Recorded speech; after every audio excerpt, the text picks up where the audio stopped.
In the heart of Africa, where the sun kisses the land, there's a channel called JuboSmiles, where legends take a stand.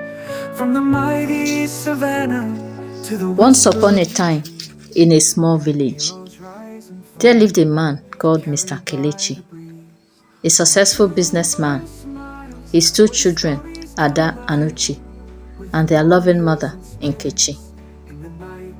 Behind the warm family dinners and smiles was a brewing storm. Ada, the elder sibling, was the golden child.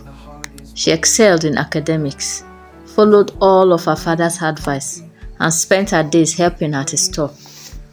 Uche, on the other hand, was the free-spirited one, more interested in painting than spreadsheets. While Mr. Kelechi admired Ada's discipline, he often dismissed Uche's dreams, calling them a waste of time. "Why can't you be more like your sister?" his father would ask, shaking his head in disappointment. Each word cut into Uche's heart like a blade. He tried to seek his father's approval in small ways, offering to help at the shop or asking about his work. But no matter what he did, Ada was always the one who received their father's pride and attention. One afternoon, Uche overheard a conversation between his father and Ada. "You are my legacy, Ada," Mr. Kelechi said, smiling warmly. "When I'm gone, you will carry the family name with honor." Uche froze in the hallway, his fist clenching at his sides. It was as if it didn't exist. That night, as he worked on a painting in his room, a thought crossed his mind. What if I can prove myself in my own way? Maybe then he will notice me. Uche decided to enter a local art competition, a prestigious event that Mr. Kelechi often attended to network with influential people. Winning the competition would prove that he was worthy of his father's respect. For weeks, he poured his heart into his painting, staying up late to perfect every detail. One evening, as Ada passed his room, she peeked in and saw the masterpiece taking shape, her stomach twisted with jealousy. She had always been the star, the one who made their father proud. The idea of Uche stealing even a fraction of their father's admiration was unbearable.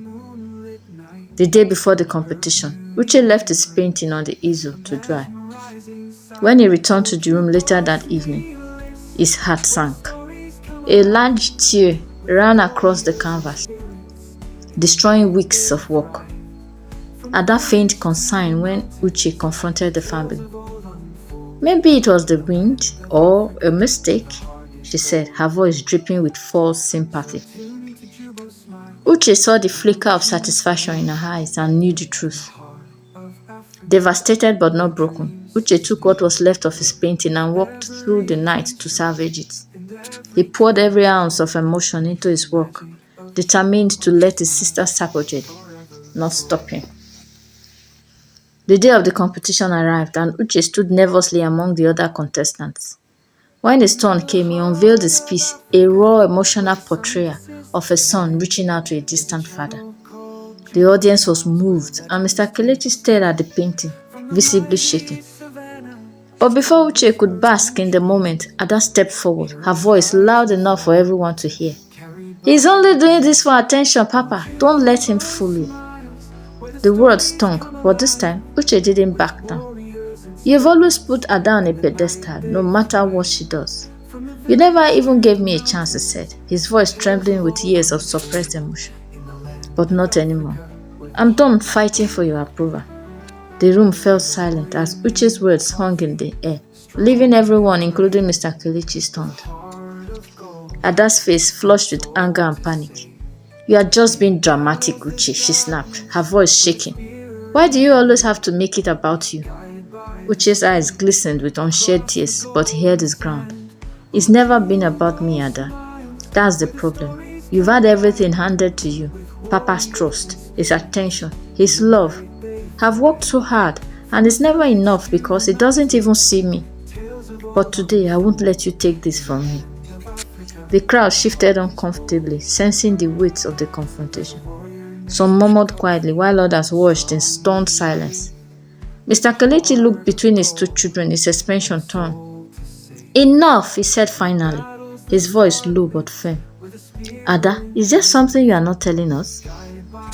Ada hesitated, her gaze darting around the room.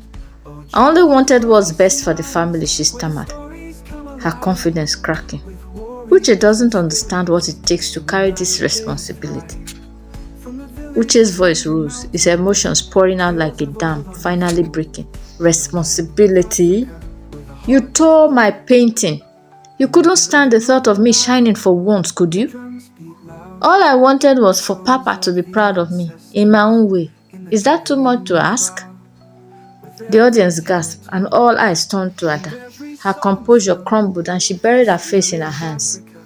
Is it true, Ada? Mr. Kelechi's voice was trembling now, his face pale. Did you do this? Ada didn't respond, but her silence spoke louder than any words could. Mr. Kelechi turned to Uche, his eyes filled with guilt. Son, he began, his voice breaking. I had no idea. Uche's heart ached at the sight of his father's pain.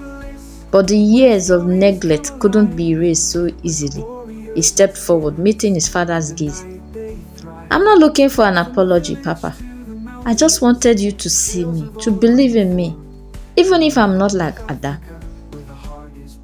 Mr. Kelechi's shoulders sagged as the weight of his favoritism hit him. He opened his mouth to speak, but Uche held up a hand. Not now, Uche said softly. Right now, I just need to breathe. I will always love you, Papa, but I can't keep fighting for something you should have given freely. With that, Uche walked out of the room, leaving an uneasy silence behind him. Ada stood frozen, shame etched into her features. Mr. Kelechi sat down heavily, his heart heavy with regret. Outside, Uche looked up at the sky, feeling a strange mix of freedom and sadness. For the first time in his life, he wasn't chasing anyone's approval, and for now, that was enough. Uche's steps were heavy as he walked into the cool night air, his heart pounding with a mix of anger, relief, and sorrow. He didn't know where he was going, he just knew he needed space to think, to feel, and to let the weight of the moment settle. Inside the venue, the tension lingered like an unspoken curse. Ada sank into a chair, her hands trembling. She had never imagined the day would come when her actions would be exposed, let alone in front of their father and a crowd of strangers. Papa, she whispered, her voice cracking. I only did it because I was afraid. Mr. Kelechi's eyes, usually stern and calculating, were now clouded with confusion. Afraid of what, Ada? That your brother might succeed? That he might finally earn the recognition he deserves? Ada wiped a tear from her cheek, shaking her head. No, afraid that if he did, I would lose you. I've worked too hard to be everything you wanted, to keep the family legacy alive. I couldn't bear the thought of just being second best. Mr. Kelechi leaned back, his face lined with exhaustion and guilt. Ada, I never wanted you to feel like you had to compete for my love. But maybe I created this. His voice wavered. I put so much pressure on you to meet my expectations and pushed Uche away because it didn't fit into my idea of success. I failed both of you. Ada looked down, her chest tightening. I just wanted you to be proud of me, Papa. I'm proud of you, Ada, Mr. Kelechi said, his voice soft. But pride and love aren't things you have to earn. I should have told you both a long time ago. Meanwhile, Uche found himself at the edge of a small park, sitting on a worn bench under the faint glow of street lamp.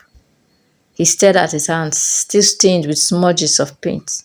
The memory of his father's expression as he unveiled the painting replayed in his mind, mixing with the sting of Ada's betrayal.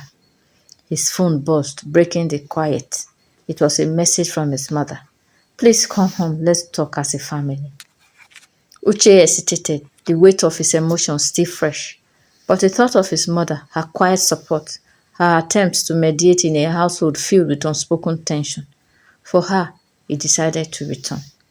When he arrived at their home, the atmosphere was thick with unease.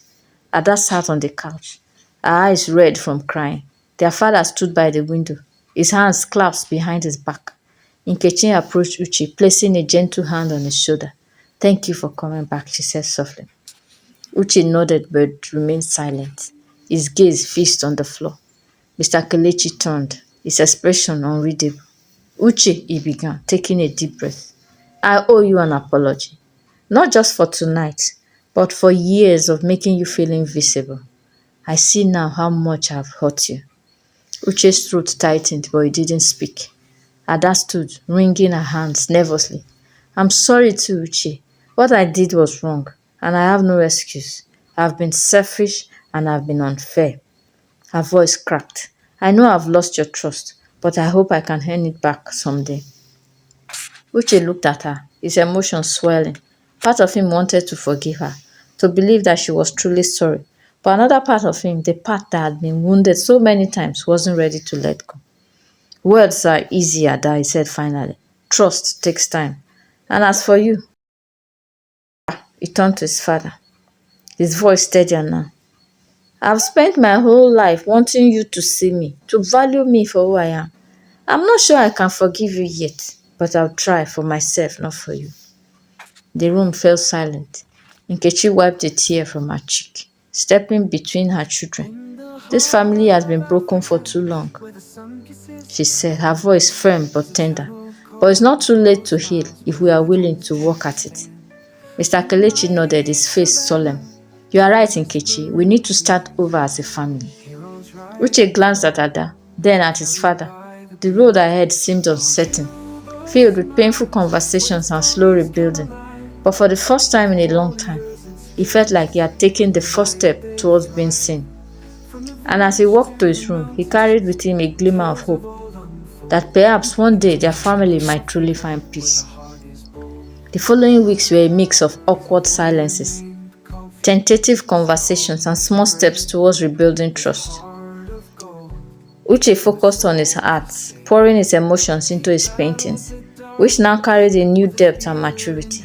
His room became his sanctuary, a space where he could breathe and express himself freely. Ada, meanwhile, made efforts to reconnect with Uche. She would knock gently on his door, offering him tea or sitting quietly while he painted. At first, Uche resisted her presence, his heart still tender from her betrayal. But her persistence, coupled with genuine remorse, slowly began to chip away at his walls. One evening, as Uche walked on a new piece, Ada spoke softly from her spot near the door. You know, I never realized how much I pushed you away until now. I thought being the perfect child was the only way to keep Papa's love. But I see now how wrong I was. Uche paused, his brush hovering over the canvas. He turned to her, seeing the sincerity in her eyes. It's not easy to forget Ada, but I'm willing to try. Her face lit up with a small, grateful smile. Thank you, Uche. Their father too was making changes. Mr. Kelechi began attending Uche's art exhibitions, standing silently in the back but present nonetheless. He didn't always understand the abstract nature of Uche's work, but he could see the passion and skill in every stroke. One evening, after a particularly successful showcase, Mr. Kelechi approached Uche with a hesitant smile.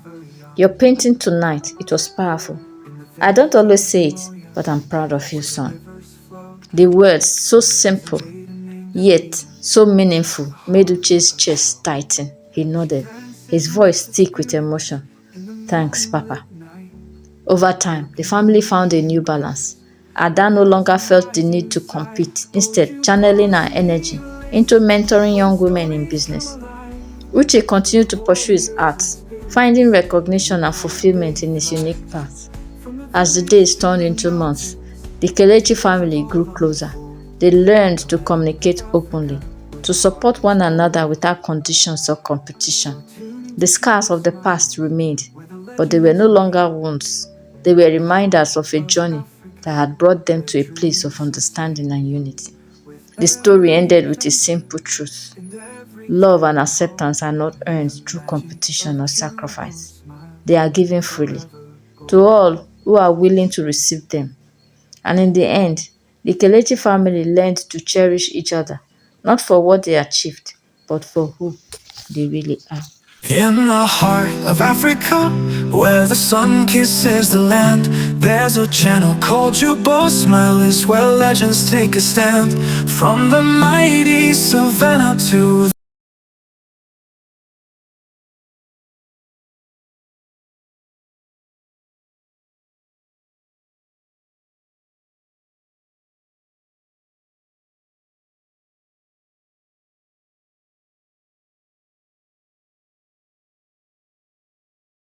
of old unfold in the land of Africa, where the heart is bold. There's a warrior named Kofi, strong and brave, with a heart of gold and a soul to save. He battles the darkness with a spear in hand, guided by the spirits across the golden sand. Oh, JuboSmiles is where the stories come alive, with warriors and spirits in the night they thrive. From the village to the mountains, tales of old unfold in the land of Africa, where the heart is bold.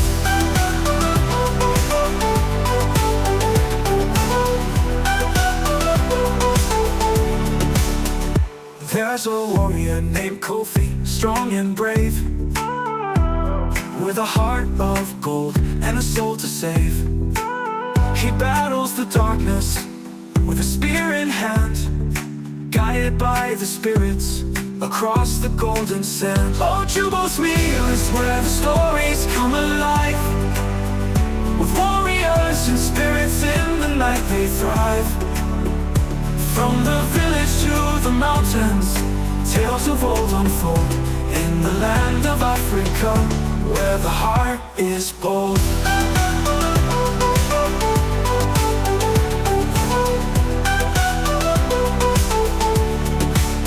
Under the moonlight, the drums beat loud, echoes of the ancestors in the gathering crowd. With every tale told and every song sung, the spirit of Africa, forever young.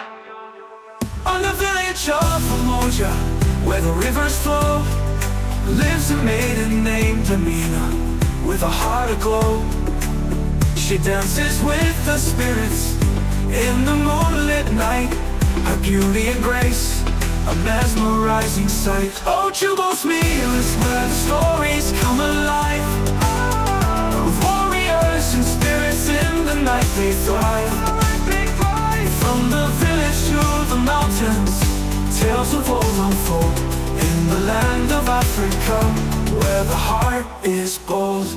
So tune in to JuboSmiles, where the legends reign, in the heart of Africa, where dreams sustain. With every adventure and every tale told, the magic of JuboSmiles, forever bold.